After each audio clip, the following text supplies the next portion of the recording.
The move went very well, actually. It's been a lot of hard work. The staff have worked extremely hard to make sure that we move from one place to another without too much trauma and without too much disruption to our services. We worked really hard in our old clinic before we opened our new clinic. The new clinic gives us more clinical rooms, which was one of the drivers for moving. So anybody who wants to get an appointment here knows that they might have to wait a few weeks for an appointment.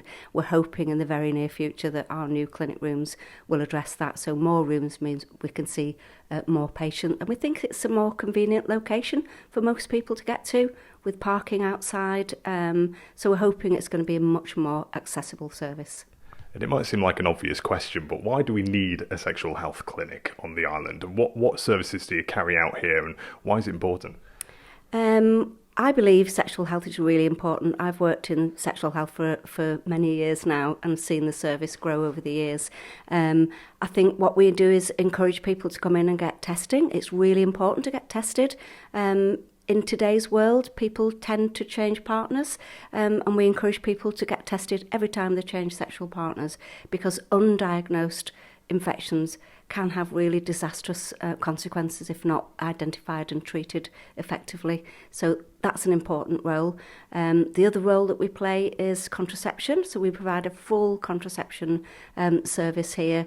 Any method that anybody would require, we can provide. And alongside that, with the screening for STIs, doing the contraception, we do opportunistic cervical screening. That's part of your sexual health as well. People don't often consider that is part of their sexual health, but it is.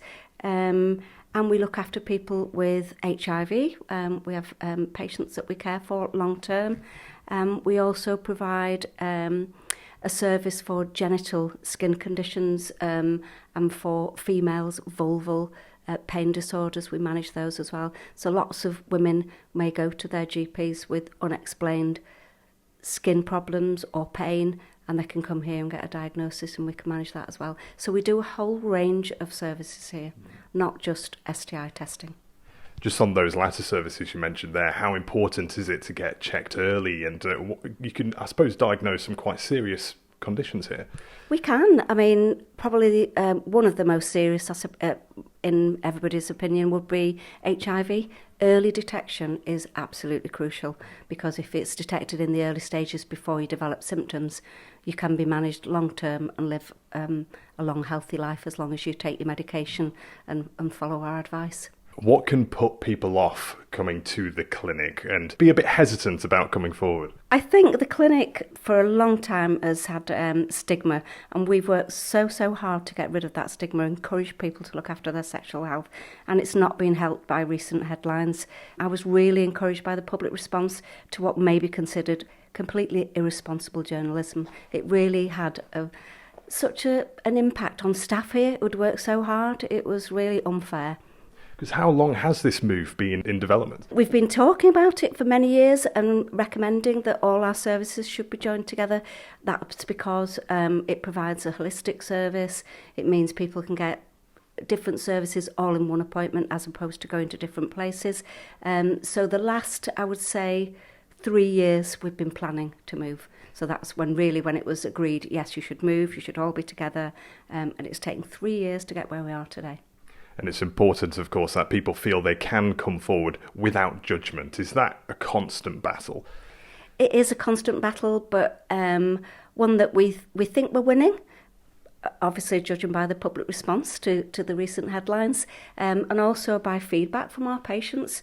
Once they come in and they meet the staff and they get the service, we get such good feedback, and they always say that was never as bad as I thought. We would always say to people, never be scared to come in and get checked. And if we could do a little bit of myth busting or mish busting, as it was put to me just before I left the station earlier, what are some common misconceptions about STIs? You would know if you had one. That's a common misconception, and you wouldn't always know if you have one. So that is the reason that we're always saying get yourself checked out. Lots of infections can be silent, and without a test you wouldn't know that you've got the infection. So what would your message be now then to anyone who is perhaps a little bit concerned, or like you say, they've recently started seeing somebody new? What should they do? They should give us a call and make an appointment and come in and have a checkup. Another myth is that everybody gets examined and we do all kinds of dreadful things to people. We don't do dreadful things to people. Most people that come don't even be examined now. The testing is so sophisticated. You can take your own swabs or just produce a urine sample. And obviously a blood test for most people as well. You can't do that yourself. We would have to do that.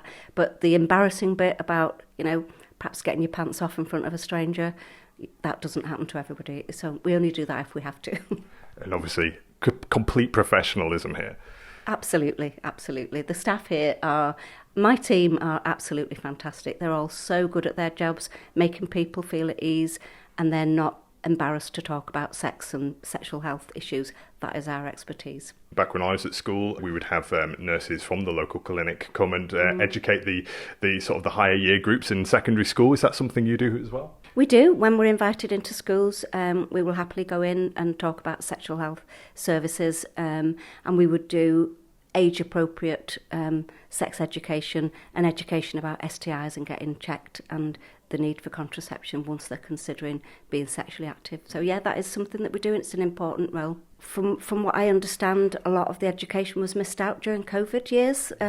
Some of the services and education had to be cut, and we've been trying to address that. We've been back in schools this year actually trying to do catch up on any of the children that have missed out. And it is really important that they understand that their sexual health is important. And I have to say, recently, I was at Ballacameen School, big shout out to them. They were so grown up about it, more grown up than the journalist, I would have to say.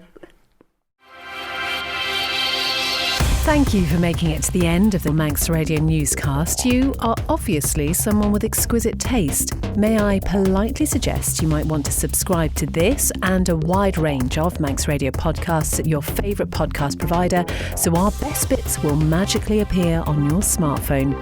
Thank you.